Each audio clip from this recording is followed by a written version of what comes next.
Have you heard about the Imam who has stolen the money?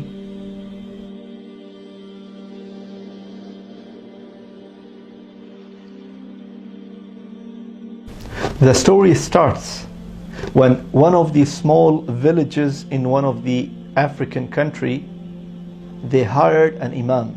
This Imam was graduated from Islamic University. And it is very rare to find someone knowledgeable, graduated from Islamic University, having Islamic knowledge or Islamic scholar, to be an Imam of one of the masajid. And it is very few in African countries. So the people of that village, they decided that every Ramadan, during the 30 days or 29 days of Ramadan, each family should invite this Imam for iftar, for food, as ihtiram, as a respect, as an honor, as hospitality. So that was the normal practice, and the Imam is doing his best in the masjid, doing the lectures, the classes, the courses, educating the people and the community. And in Ramadan, he went to the first house. The second day, he went to the second house. The third day, he went to the third family. And it's like that. So one of the families who invited the Imam, they are only husband and wife. And obviously, they are all poor. They are living in a village. After the Imam came, he was waiting in that waiting area or in the hall where they should eat the food. And after eating the food, the Imam said, Jazakumullahu khair, may Allah reward you, and he left. After a while, the wife started looking for the money. She kept money in the same place where the Imam was sitting, but she couldn't find. She is looking under the table, she is looking under the blanket, she is looking under the carpet, she is looking everywhere. Nowhere. The money is gone. So she asked the husband, she said, do you let anyone to come inside the house? He said, no. What happened? She said that she cannot find the money.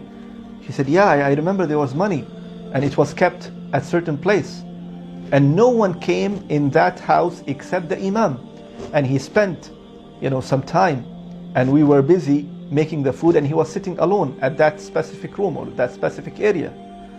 So they both said for 100% sure that no one took the money except Imam, because no one else came inside the house. From that moment, the man start avoiding the Imam. He started feeling bad towards the Imam.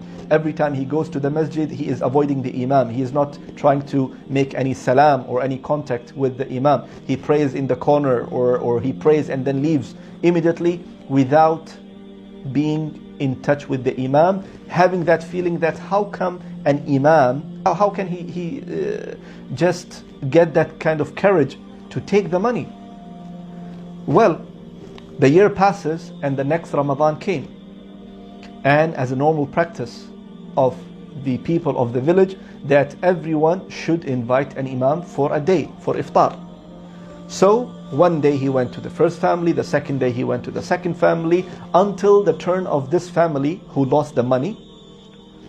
They now have to invite the Imam. But the man is not comfortable. He says, how can I call the Imam who came last time in my house and he's stolen the money? So I'm not comfortable. So the wife, she was a righteous and pious wife. She came and she said, listen, maybe the Imam was in need of the money. Maybe he needs, this money for something. So let's forgive him for the sake of Allah and let's invite him. Just let it go. So the man agreed and he said, okay, I do agree with you. Let's invite the Imam. Imam came to this family. And again, he came normally. Assalamu alaikum. He sat, and after the food, after the iftar, he just want to leave, but the Imam saw that the man is still not comfortable. He is kind of like talking very in a very not usual way, not normal way. Like it's only like few words that he is talking to the Imam, and quite all the time, not trying to make any topics or open any topics or ask him any questions that he will benefit from Imam. So the Imam said, are you okay? So the man couldn't take it anymore. He said, Imam, I want to tell you something honestly. From the last year till now, didn't you realize that I am avoiding you? I'm not saying salam to you. I'm not coming and talking to you.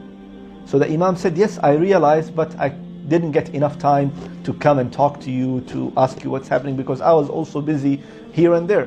But yes, I did realize that you are kind of not very close to me anymore. So he said, Imam, I'll be honest with you. Last time we invited you and we kept some money in the same room and we were preparing the food and you were sitting alone. And after you left, we couldn't find the money and we swear that no one else came inside the house except you. At that moment, at that time, Imam's eyes become reddish. The tears start coming out from his eyes. And he said, why you didn't talk to me? He said, how can we talk to you? We were feeling shy. And we are sure that no one took the money except you. So the Imam started crying and he said, yes, I took the money. At that moment, it was the shocking moment for everyone. For this man and for the wife who's in the other room and hearing the conversation and listening to everything, it was shocking for them that the Imam is admitting that yes, he took the money. But what the Imam said? The Imam said, I'm not crying because you accused me and you are sure that I took the money. I am crying because of other thing. I was sitting in the same room and the money were kept at that side. And the wind started blowing and the window is open as it is open right now. And the money started flying everywhere because of the wind. So I got up quickly and I started collecting the money. And I was waiting for you when you will come. So I saw in front of me a Quran and I opened the Quran. I kept the money inside the Quran and I closed it and I kept it. The reason I'm crying because for the entire year, none of you opened the Quran and read the Quran. If you just open the Quran and read any verse from it, you would find the money. So I am crying that my own people in this village, they didn't read the Quran for the entire year. I'm not sad because you accuse me, but I'm sad that you are completely abandoned the Quran for the next year. And this also, my brothers and sisters, applies to all of us. In Ramadan, we only touch the Quran and read the Quran in the month of Ramadan and on weekly basis or certain occasions. We do not want to be like this person and his wife who abandoned the Quran for the entire year and he was thinking that the Imam took the money. May Allah subhanahu wa ta'ala make it easy for all of us, and may Allah subhanahu wa ta'ala make us among those who read the Quran, recite the Quran, understand the Quran, and ponder upon the Quran and implement the Quran in our life. Ameen ya Rabbil Alameen. Assalamu alaikum wa rahmatullahi wa barakatuh.